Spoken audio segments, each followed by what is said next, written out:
하겠습니다. 2022년도 새해 첫 예배 자리에 우리가 앉았습니다. 앞으로 이 한 해 동안에 우리가 52번의 주일 예배를 드리게 될 텐데, 그 예배를 드릴 때마다 그 자리마다 하나님께서 만나 주심과 만져 주심과 우리 영혼을 만족해 하시는 그 은혜가 여러분 매번 예배 자리마다 넘치시게 되기를 기원합니다. 사람은 마음 먹은 대로 됩니다. 그렇죠? 예. 아멘은 아멘인데 좀 이상도 하고 그렇죠. 마음 먹은 대로 됩니다. 그런데 또 보니 마음 먹은 대로 안 되는 일도 많이 있죠. 예. 그런데 여러분 한번 생각을 해보죠. 마음조차 안 먹으면 제자리 걸음일 수밖에 없죠. 아니면 뒤로 후퇴할 겁니다. 그러나 마음이라도 먹으면 어떻게 되죠?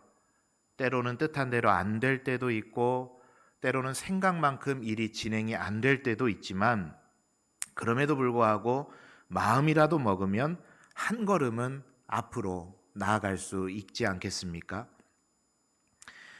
바울은 그러한 사실을 삶으로 잘 실천을 하면서 살았다 싶습니다. 말씀을 통해 보면 바울의 삶이 그랬습니다.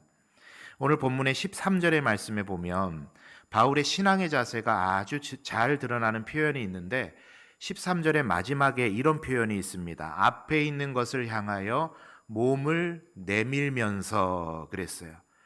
여러분, 몸을 앞으로 내민다라는 건 뭐죠? 어떤 의미를 갖죠? 내가 적극성을 가지고 그 일에 뛰어들겠다는 의미죠. 그래서 예전에 하기 싫은 일을 해야 될 때면 우리 주변에서 그런 말 하잖아요. 발 빼지 말아라. 자꾸 몸이 이렇게 뒤로 가요. 하기 싫은 일을 대할 때. 그러나 하고 싶은 일이 생기면 어떻게 되죠? 몸이 자꾸 앞으로 가요. 말씀을 준비하다가 옛적에 그런 생각이 떠올랐습니다. 군 생활할 때, 훈련을 받을 때 얼차려라는 걸 받잖아요. 그러면 교관이 얼차려 줄 때 레파토리로 등장하는 게 그겁니다. 저 골대까지 선착순. 그러면 거기에서 얼차려를 받는 사람들은요, 어떻게 해서 1등 하려고 아직 준비 땅 하지도 않았는데 몸을 앞으로 내밀면서 열심히 1등 하려고 쫓아갑니다. 그게 하고 싶은 자의 마음이죠. 목회자 지망생들이 신학교에 와서 서로 대화를 하고 여러 가지 세미나를 하고 MT를 가고 하는 중에, 그 신학교에 이제 입학을 하면은 초반에 가장 많이 받는 질문이 그겁니다. 왜 목회를 하려고 마음을 먹었냐? 그 질문을 많이 받아요. 그런데 참 제법 많은 수가 이런 대답을 합니다. 어쨌든 안 하려고 그랬는데 얻어맞고 왔습니다. 하나님께 얻어맞고 왔습니다. 표현은 조금씩 다를 수는 있는데 이런 취지의 말들이 굉장히 많이 있어요. 되도록 몸을 뒤로 빼고 안 하려고 했는데 하나님께서 뒤통수 치셔서 왔다. 그런 이야기를 합니다. 바라는 것은 우리 연산교회 성도님들 이 한 해 동안에 하나님께서 저와 여러분에게 맡기신 사명을 감당하는 일에나, 하나님을 예배하는 일에나, 기도하는 일에나, 말씀을 가까이 하는 일에나, 교회를 세우기 위해서 섬기고 봉사하는 일에나 몸을 앞으로 내밀면서 한 걸음 전진하시는 우리 성도님들 다 되시기를 기원합니다. 그래서 올해도 표현은 똑같아요. 뜻을 정하여 하나님께 한 걸음 더 나아갔으면 좋겠어요. 몸을 앞으로 내밀면서.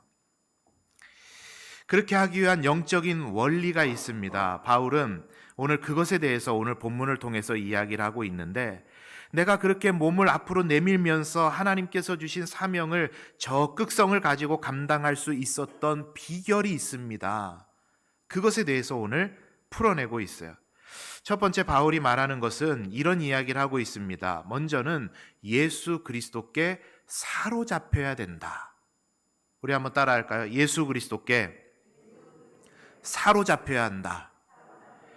자, 오늘 세 번역으로 본문을 다 준비를 했는데 12절의 말씀을 우리 한번 같이 보도록 하겠습니다. 12절 화면을 보고 읽어봅니다. 시작. 나는 이것을 이미 얻은 것도 아니며 이미 목표점에 다다른 것도 아닙니다. 그리스도 예수께서 나를 사로잡으셨으므로 나는 그것을 붙들려고 쫓아가고 있습니다. 바울은 앞으로 나아가는 신앙의 적극적 자세를 가지고 있었는데, 그러한 일들을 감당하는 동기, 그렇게 내가 앞으로 나아가면서 하나님의 사명을 감당하고자 했던 그 원천 에너지, 그것이 뭐냐? 예수께서 나를 사로잡으셨기 때문에 내가 가능했던 겁니다. 그렇게 고백을 하는 겁니다. 사로잡혀야 된다. 여러분, 사로잡히면요, 사람이 변해요. 변하죠. 여성분들 연애하면 예뻐진다 그러잖아요. 이건 맞는 말입니까? 아니에요? 아닌가요? 뭐 과학적인 근거는 잘 모르겠지만 그런가 보다 싶기도 해요. 예전에 부교육자를 생활을 할 때 새가족 부서를 제가 오래 섬겼습니다. 새가족 등록도 받고 8주간 교육도 시키고, 그리고 신방도 하고, 새가족들 신방도 하고, 잘 성장하실 수 있도록 케어도 하고, 오랜 시간을 그거를 감당하다 보니까 제가 뭐랄까요, 임상 데이터라고 말을 해야 될까, 표현을 해야 될까요? 그게 제 눈에 선명하게 들어오더라고요. 처음에는 교회에 처음 나오시는 분이 이 얼굴을 보면은요, 온갖 고민과 걱정과 근심거리들, 그러한 걸로 인해서 딱 보면 얼굴이 거무튀튀하시고 그러세요. 그런데 시간이 지나고 새가족 교육을 받고 세례도 받고 또 이렇게 신앙이 성장하는 그런 과정들을 통해 보면은요, 사람의 얼굴이 진짜로 바뀌더라고요. 얼굴이 밝아져요. 진짜 바뀌어요. 그래서 저는 우리 연산교회 모든 주일 예배를 드리는, 그리고 주일 예배를 드리고 나가는 성도님들의 얼굴이 다 밝아지시게 되기를 바랍니다. 그래서 제가 예배 마치고 뒤에서 악수하면서 이렇게 주먹 인사하면서 봅니다. 얼굴이 밝아지시고 계신가. 안 밝아지시면 제 책임이죠. 목사 책임이에요. 여러분, 신앙의 본질은 이 사로잡힘에 있습니다. 예수께 사로잡혀야 신앙생활이 제대로 될 수 있어요. 예수님께 사로잡히지 않는 신앙생활은요, 그 신앙생활 자체가 공허해지고 힘들어지고 다른 자꾸 외부적인 요건들이 눈에 자꾸 들어오게 돼요. 예수님께 사로잡히느냐 사로잡히지 않느냐가 신앙의 성패를 좌우합니다. 몇 주 전에 2부 예배 때 왔으니까 여기 오신 분들은 기억하실 거예요. 제가 고양시에서 사역하던 삼성교회에서 내려왔던 청년 2명이 있었습니다. 둘이 이제 결혼을 해서 김해에 일이 있어서 왔다가 이제 제가 있는 교회에 와서 예배를 드리고 올라갔죠. 둘 다 제가 가르쳤던 청년들인데, 남자 청년은 교회 장로님 아들이에요. 여자 청년은 제가 청년부를 담당할 때 교회라고는 처음 와본 새신자였습니다. 이 친구가 교회를 오게 된 동기가 이제 여자 동생이 한 명이 있는데, 이 동생은 신앙이 참 좋아요. 교회 오래 다녔어요. 그리고 이 동생이 언니를 데리고, 교회 생전 처음 가보는 언니를 데리고 교회를 나온 겁니다. 그런데 이후에 신앙생활을 하는 걸 보니까 이 동생은 교회를 오래 다녔는데도 불구하고 이제 일터가 면세점이었어요. 그러다 보니까 주일에도 일을 많이 하지 않습니까?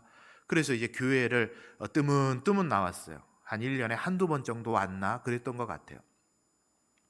그런데 이 교회에 생전 처음 오는 언니는 그때 동생 손을 잡고 교회에 등록한 이후로 매주 교회에 빠지지 않고 열심히 예배를 드렸습니다.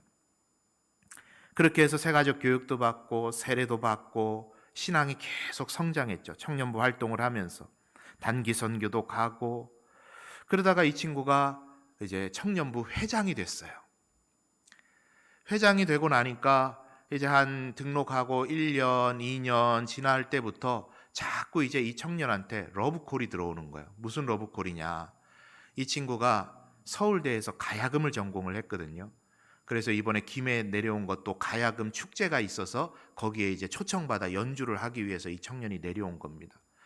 그러니까 이 찬양대에서 찬양대 좀 하자. 교사, 교회 학교에서, 교육부서에서 교사 좀 해달라. 막 이런 이제 러브콜들이 막 이 청년에게 날아드는 거죠. 그러던 차에 이 청년이 이제 청년부 회장이 됐습니다. 그 청년부 회장이 되던 날에 제가 불러놓고 앉혀놓고 그런 이야기를 했습니다. 천천히 해라. 천천히 해라. 지쳐 자빠지면 답 없다.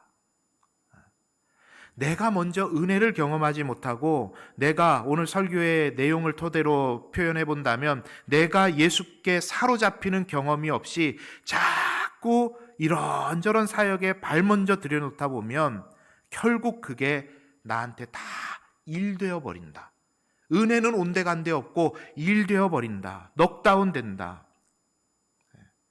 천천히 하자. 그 이후로 이 청년이 신앙생활을 참 예쁘게 성실하게 잘했습니다. 그래서 장로님 아들하고 결혼도 하고 예쁜 가정을 이루게 됐어요. 여러분, 제가 청년 사역을 하면서 그리고 그때뿐만이 아니라 지금도 동일하게 가지고 있는 목회의 철학 중에 하나가 그것입니다. 예수님께 사로잡히지 않고 하는 사역은 공허해집니다. 공허할 뿐이에요. 예수님께 사로잡히지 않는 봉사의 자리는, 섬김의 자리는 그저 일일 뿐입니다. 교회 와서 하는 일이에요. 뜻을 정하여 하나님께 한 걸음 더 예수님께 사로잡히지 않고 내딛게 되는 한 걸음은요, 그저 부담일 뿐입니다. 그러나 예수님께 사로잡히게 되면은 하나님께서 나에게 맡기신 일을 통해서 내가 보이는 게 아니라 하나님의 나라가 확장되는 것들이 보이죠. 예수님께 사로잡혀서 봉사를 하고 또한 섬김의 자리에 나아가게 되면 내 땀방울만이 보이는 게 아니라 내 봉사와 섬김을 통해서 웃고 있는 성도들의 모습이 보이기를 시작하는 거예요. 너무 중요한 기준입니다. 예수님께 사로잡히느냐, 사로잡히지 않느냐. 여러분, 현대교회가 많이 대형화가 되고 조직화가 되면서 교회 안에 일이 참 많아졌어요. 그렇다고 현대교회가 본질을 멀리하고 비본질만 쫓아간다 표현하는 것은 심한 비약입니다. 일부의 그런 교회가 있을 수는 있지만 거의 대부분의 교회는 본질을 쫓아갑니다. 그런데 그 본질을 쫓아가는 데 있어서 많은 에너지들이 소모가 되는데 그 에너지들의 누구의 에너지가 소모돼요? 대부분은 성도님들의 에너지가 소모가 돼요. 재직 부서장으로 섬겨야 되고 재직 부서원으로 섬겨야 돼요. 거기에 얼마나 많은 에너지가 들어갑니까?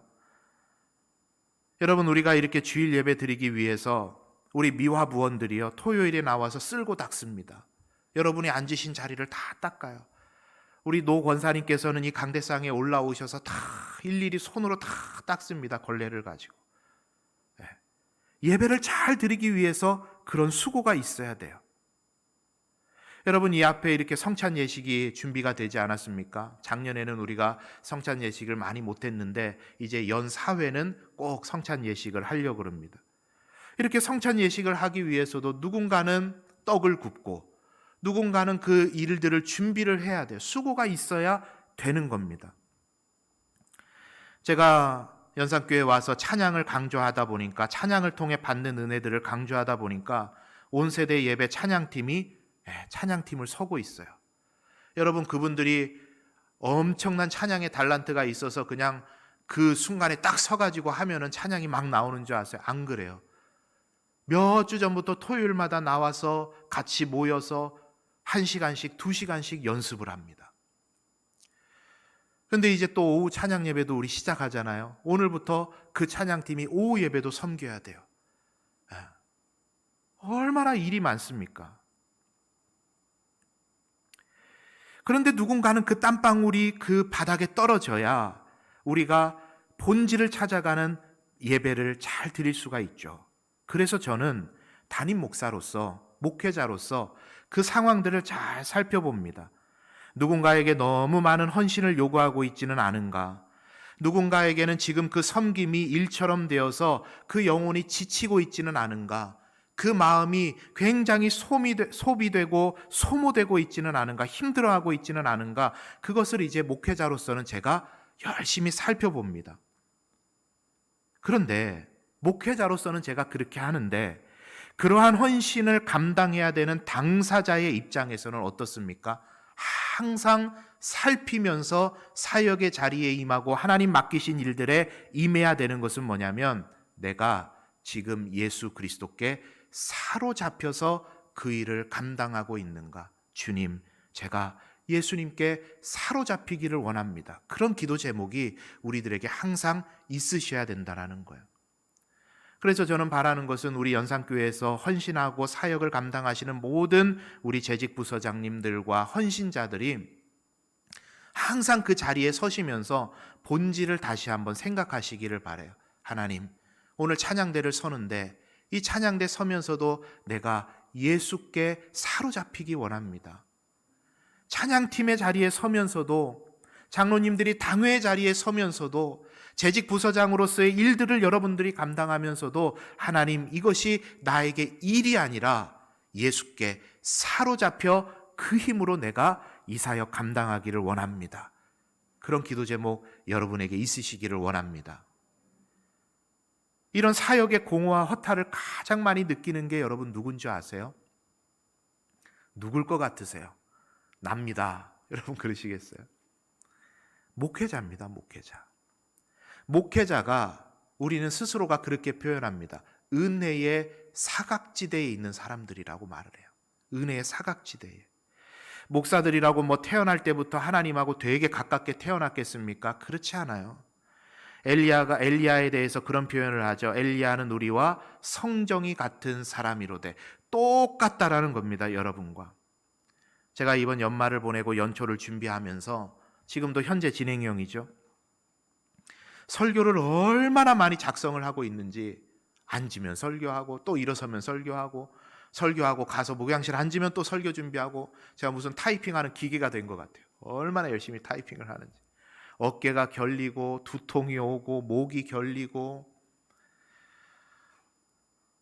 그런데 아마 대부분의 목회자들은 그 은혜의 사각지대에 있지 않으려고 노력하는 개개인의 그런 어떤 실천하는 방법들이 있으실 거예요. 저는 설교를 준비하다가 제 마음에 자꾸 공허함이 밀려오고 내 마음에 안정이 안 오고 할 때 하던 일을 딱 멈춥니다.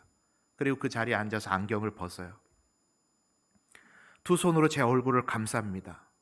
그리고 그 순간에 주님을 부르면서 기도의 자리로 들어가요. 기도합니다. 주님, 자꾸 제 마음이 딴 곳으로 갑니다. 주님, 제가 하나님의 말씀을 준비하는 게 아니라 지금 글짓기 하고 있습니다. 주님, 제가 지금 주님 생각 없이 그저 일하고 있습니다. 제 마음이 자꾸 지쳐갑니다. 영적으로 소진되고 있습니다. 주님, 주님께 사로잡히게 도와주십시오. 계속 제 마음을 주님께로 돌려놓는 거예요. 여러분, 바울은 다메섹으로 가는 길에 예수님께 완전히 사로잡혀 버렸어요. 그 사로잡히니까 눈이 떠진 거예요. 우리 장로님 오늘 기도해 하실 때 그런 내용을 이야기하셨잖아요. 그는 서신서들을 적으면서 자신의 그 다메섹 도상에서의 회심의 경험을 여러 번 언급하리만큼 그 길에서 예수께 사로잡혀 버린 그 경험이 너무나도 귀했던 겁니다. 여러분, 바울이 표면으로만 보면 얼마나 많은 고생했습니까? 자기가 성경에 적으면서, 서신서에 적으면서 그걸 다 적었어요. 내가 매 맞고 파선도 하고 감옥에 들어가기도 하고 곤장도 맞고 죽을 뻔하기도 하고 살해 위협을 받기도 하고 나를 죽이지 않고는 식음을 전폐했던 사람들이 있었고 죽기 직전까지 내가 가기도 했었고,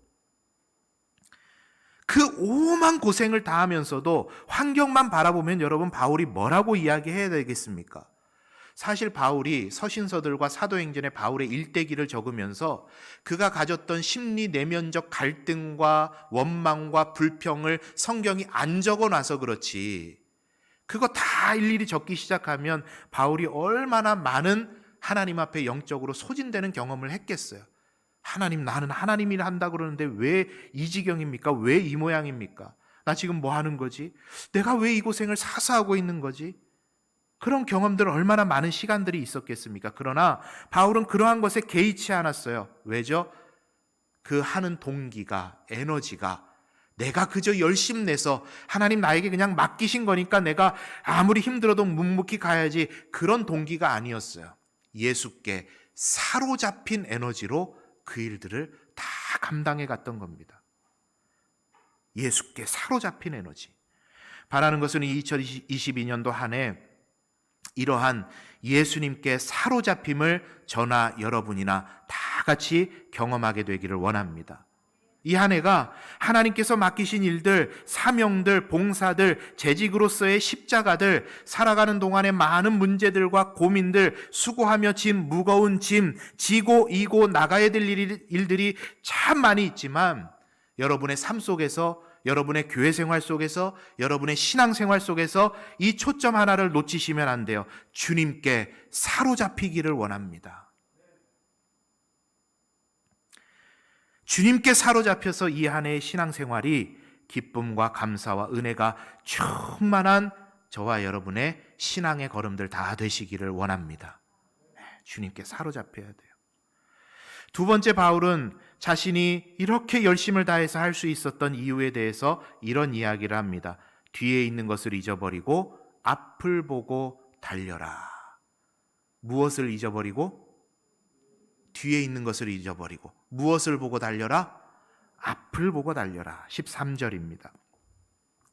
읽어봅니다. 시작. 형제자매 여러분, 나는 아직 그것을 붙들었다고 생각하지 않습니다. 내가 하는 일은 오직 한 가지입니다. 뒤에 있는 것은 잊어버리고 앞에 있는 것을 향하여 몸을 내밀면서. 자, 여러분, 지금의 나에게 2022년도 1월 2일 오전 11시 45분에 서 있는 나에게 미래는 허락된 것이지만 과거는 허락된 것이 아닙니다. 이 말 이해되십니까? 지금의 나에게, 미래는 나에게 지금 허락되어 있지만 과거는 허락된 게 아니에요. 과거는 우리가 아무리 후회하고 뒤를 돌아봐도 어찌할 방법이 없습니다. 이미 다 지나가 버렸어요. 그러나 미래는 어때요? 우리가 하나님께서 주신 힘과 하나님 주신 능력을 가지고 얼마든지 만들어가며 열매 맺을 수 있습니다. 뒤를 돌아보다가 어려움 당했던 대표적인 예가 롯의 아내였어요. 어디를 봤죠? 소돔과 고모라. 그 좋던 것들 하고 뒤돌아봤다가 저주를 받아요. 출애굽한 이스라엘 백성들 그 좋게 누리고 살던 애굽 하다가 하나님께 호되게 맞아요. 여러분, 이러한 내용들을 통해서 알 수 있는 한 가지 영적인 원리 하나는, 하나님은 뒤를 돌아보는 사람을 탐탁찮게 여기세요. 하나님 뒤를 돌아보는 사람을 별로 안 좋아하세요.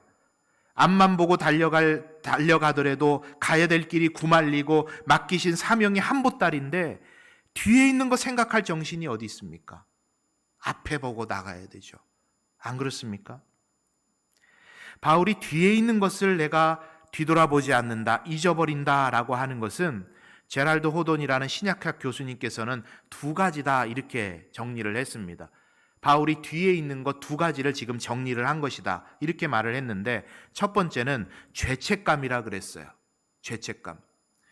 주님의 교회를 핍박하고 성도들을 잡아 옥에 가두고 스데반 집사를 돌로 쳐 죽게 했던, 성경에 기록된 것이 그 정도인데 얼마나 많은 그리스도인들이 직간접적으로 바울 때문에, 사울 때문에 어려움 당했습니까?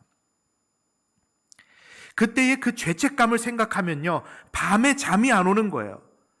도무지 내가 하나님의 사자로서 하나님 일 하겠답시고 사도로서 이렇게 돌아다닐 깜냥이 내가 아닌 거예요. 바울이 생각할 때는.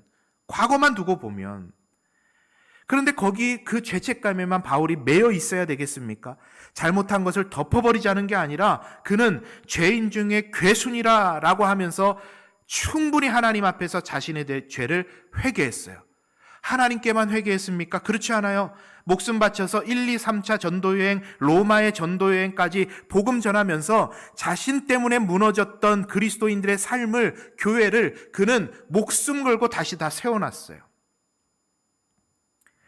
그래서 바울은 자신의 예전의 그 모든 죄책감들 거기에 내가 얽매이지 않고 이제는 앞을 보고 하나님 맡기신 사명, 그것 보고 내가 가겠다라는 이야기를 한 겁니다.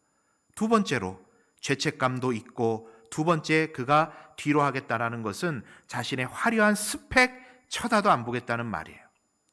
오늘 3장의 초반에 보시면은요, 이런 말합니다. 바울이 나는 육신만 보면 신뢰할 만한 것들이 한두 개가 아닙니다. 율법도 철저히 지키는 사람이었고, 베냐민 지파이고, 히브리 사람이고, 바리새파처럼 율법에 확실한 사람이고, 내가 열정도 두 번째 가라면 서러울 만큼 내가 열정도 대단했고, 흠잡을 데 없는 내가 출신 배경도 내가 가진 사람입니다. 그러나 이 모든 것들을 예수 그리스도를 위해서 내가 살아가는 일에 있어서만큼은 배설물로 여기겠습니다. 바울이 이런 고백을 하는 거예요. 화려했던 과거, 내가 가지고 누리던 모든 것들 하나님께서 버리게 하시면 버리고, 하나님께서 귀하게 사용하시면 사용하시도록 나는 내어드리고, 그러한 것에 나는 속박되지 않겠습니다. 배설물로 여기겠습니다. 바울이 그런 이야기를 합니다. 그리고 하나님께서 나에게 명령하시는 사명을 위해서라면 그 두 가지, 지난날의 죄책감, 내가 가졌던 화려했던 이력들 다 뒤로 하고 몸을 앞으로 내밀면서 주님 맡기신 사명을 위해서만 내가 달려가겠습니다. 바울은 그런 고백을 하는 겁니다. 우리 사랑하는 성도님들, 2021년도 일도 많고 참 많은 일들이 있었잖아요. 그죠? 다 잊으시기 바랍니다. 코로나로 힘들었던 삶 여러분 다 잊으시기 바랍니다. 코로나로 어려웠던 교회 생활들 다 여러분 잊으시기를 바라요. 과거에 우리 교회 어떤 아픔이 있었고 어떤 상처가 있었고 언제는 몇 명이 모였고 참 찬란했던 과거가 있었는데 여러분 이거 다 잊으시기 바라요. 다 잊으세요. 나 왕년에 다 잊으세요. 하나님께서 앞으로 우리의 삶에 그리고 우리 연상교회 가운데 얼마나 많은 은혜들로 채우실지 상상도 안 되는데 여러분 우리의 생각이 뒤에만 머물고 있으면 되겠습니까?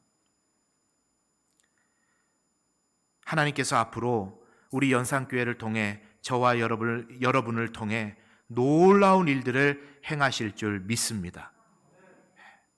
반드시 행하실 거예요. 이스라엘 백성들이 하나님 도대체 이게 뭡니까? 하나님 살아계시기는 진짜 한 겁니까? 뒤를 돌아보니 하나님께서 우리를 이렇게 괴롭게 하셨던 날수가 너무 많아서 하나님 우리에게 소망이 없어요 라고 할 때 이사야 선지자를 통해서 하나님 말씀하세요. 너는 알지 못하였느냐? 듣지 못하였느냐?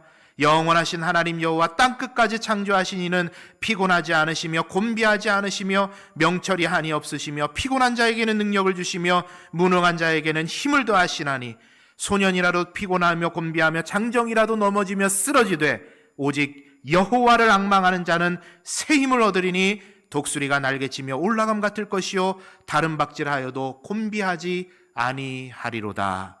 아멘. 이 말씀이 우리 연상교회와 저와 여러분에게 주시는 말씀인 줄 믿습니다. 주 여호와를 앙망하면서 앞을 보고 우리가 나아갈 때 하나님 우리에게 새 힘 주시고 독수리가 날개치며 올라감 같은 힘 더해 주셔서 놀라운 일들을 우리 교회를 통해 2022년도 가운데 2023년도 가운데 앞으로의 50년의 역사 가운데 이러한 은혜를 우리들에게 주실 줄 믿습니다. 우리가 어떻게 하면은요? 뒤에 갇혀있지 말고 앞을 보고 예수께 사로잡혀 나아가면 이런 은혜 주실 줄 믿습니다. 이런 말씀을 정리하겠습니다. 우리 마지막으로 14절을 한번 같이 보겠습니다. 같이 읽어봅니다. 시작. 그리스도 예수 안에서 하나님께서 위로부터 부르신 그 부르심의 상을 받으려고 목표점을 바라보고 달려가고 있습니다. 자, 앞에서 말씀드렸던 두 가지 원리가 이 14절에 다 나와요. 첫째, 그리스도 예수 안에서 그분께 사로잡혀 부르심의 상을 받으려고 목표점을 바라보고 달려간다. 뒤에 있는 것은 잊어버리고 앞을 보고 달린다. 바울은 평생에 이 두 가지 원리 가지고 하나님 맡기신 사명 감당했습니다. 여러분, 뜻을 정하여 하나님께 한 걸음 더 나아가고자 하는 저와 여러분의 이 한 해의 삶과 신앙에 예수께 사로잡혀 뒤를 돌아보지 않고 앞을 향하여 달리심을 통해서 응답받으며 열매 맺으며 살아가시는 우리 모든 성도님들 다 되시기를